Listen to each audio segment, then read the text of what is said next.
To clarify and finally cap off the finale of Armada Energon timeline in Grand Convoy's story, and starting out on Cybertron timeline of Galaxy Convoy, I have been rewatching and looking back anything that has to do with the original Armada and Energon timeline that Studio Taz created. I gotta say, they really nailed Unicron's appearance in this story. Though it is canon that Unicron is the same Unicron in all timelines and universes, it doesn't mean he has the same ability of a hive mind and know what to change for the new universe. He understands his purpose and were ants in his way, although there is one character exception. We already know he devoured an entire universe similar to Armada, but other than his goal of devouring or destroying what Primus made, or the one created speaks to volume of what kind of Eldritch core he is.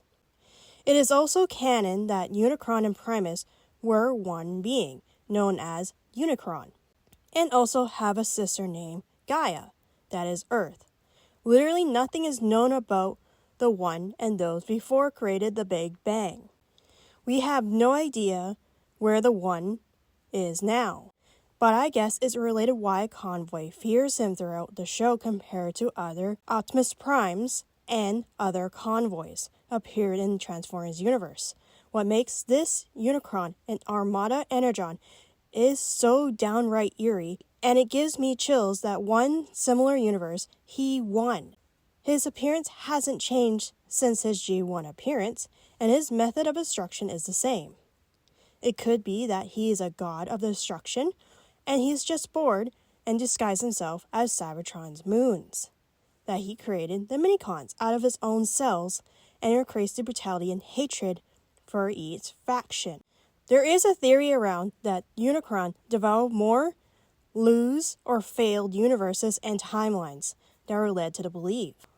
Or what Convoy discovers at the end of Armada, that Unicron exists everywhere at once. Just a thought of him or anything negative that was always Unicron. A piece of Unicron exists in everything and everyone, and that's why Convoy is afraid in Energon. His vendetta to see change isn't going to change what's really inside of him. Even when he tries his best to hide that fact, it slips away to some very cold lines from the Energon show. There are times his appearance have glowing green eyes in a few scenes, or growing to the size of planets in the endgame of the show. They were always Unicron, and he accepted that inevitability and is forced to embrace it and not look away from it. The moment he finally embraced it, he overcame that fear.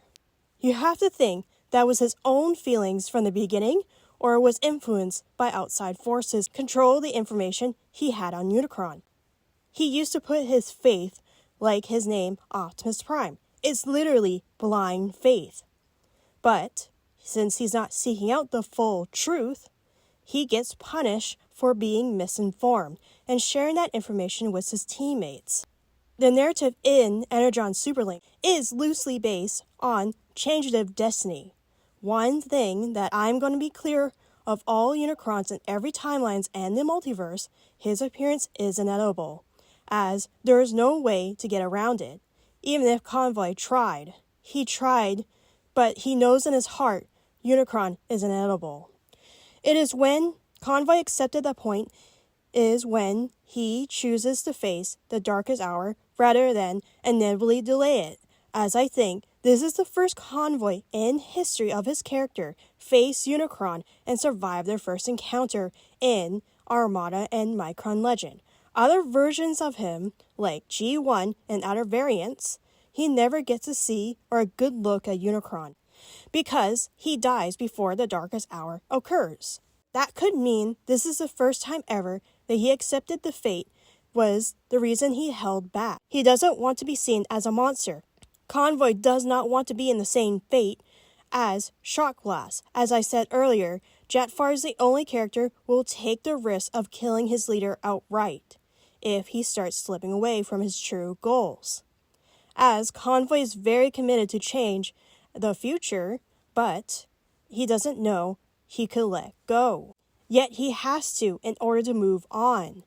He cannot find a way to take that first step. And it is difficult a lot of people in real life to figure out a way. Sometimes they want to do it themselves. Or maybe sometimes they need help from a friend. Convoy needs his friends to make him take that first step. He realized he can't do this on his own. The bonds of friendship and hope what he truly helps Convoy along the way. Like I said, a bit corny, but you have to be inspired to do the same thing and take some life values as story influence as a person from right and wrong and hope to correct a mistake. I believe no matter what, people can still be redeemed even if they hit rock bottom. But the only way to go is up. I guess that's it for watching, bonus episode of me talking about Convoy from Armada Energon. Like I said, not the end yet for this Convoy until I suck this guy dry. But there's so much more information and I can take away on his character. He is such a great character study for me. So I hope you're doing well and I hope to see you again in the next video. Goodbye. Bye-bye.